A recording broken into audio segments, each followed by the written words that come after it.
Alright guys, so this is a video that I'm doing because going through the piano tutorial that Jans gave us, which is a very good tutorial, a lot of us had questions on what do we do if our hands aren't big enough to reach the G minor and C minor chords that are played periodically throughout the song, particularly the first two chords.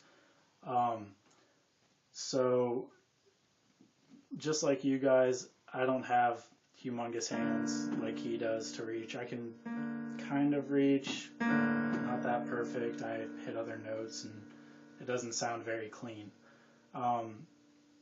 So I have two different ways that I figured out, of doing this that make it still sound similar, if not exactly the same as the song. You would notice a difference.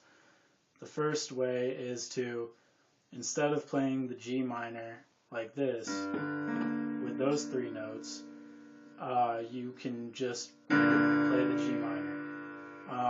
You can play it here, or you can play it the next octave up. I mean, whatever you think sounds better, or just, it's up to you, whatever you like sounding better. I usually do it up here. That's my preference. And then obviously you would take the C minor and do the same exact thing. Just play a normal C minor chord, as opposed to moving the E flat up an octave. So, I mean, if you want to follow the bass line of the song, I would do it down here where you would start the G minor chord, and instead of taking the B flat up an octave, just leave it there, And then obviously the C minor. So it all sounds the same. I mean, they're the exact same notes, just played in different areas. At least I think it sounds the same. It still sounds good to me. Another way you can do it is you can try to do a really quick roll and pivot around your index finger on the D, or in the C minor case, the G. So what you would do is, sustain pedal on, and I can't do it that fast. I don't really practice this much, but just roll really quickly into the chord. So I mean, with the sustain pedal on, the notes will sync together and it'll carry on as if you played the chord as a whole. The thing would just be, I don't know, getting the speed down to make it sound nice, which I don't have. I guess the third possible way you could do is, I mean, some people have hands that can reach these notes and they just aren't stretched, like they're not stretching their hands out enough.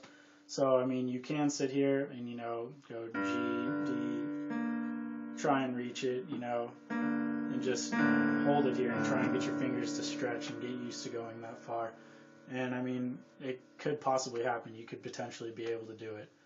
I mean, I know my music teacher, what has always helped me was stretching my fingers. Just, put your pinky and thumb up against the keys and push. Just push. Get them to stretch, I mean, I can't reach it perfectly still, but my hands aren't that big.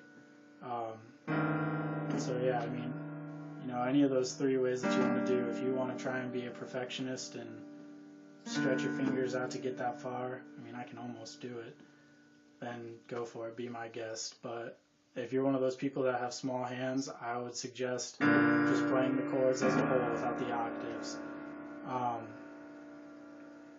Or the roll method. But yeah, all of it sounds perfectly the same. So I hope this video helps you guys out, because Jan or whatever, the only time he addressed it was in a German written comment, and if you're an American like me, you probably don't know how to read German. So yeah, I hope this helped you guys.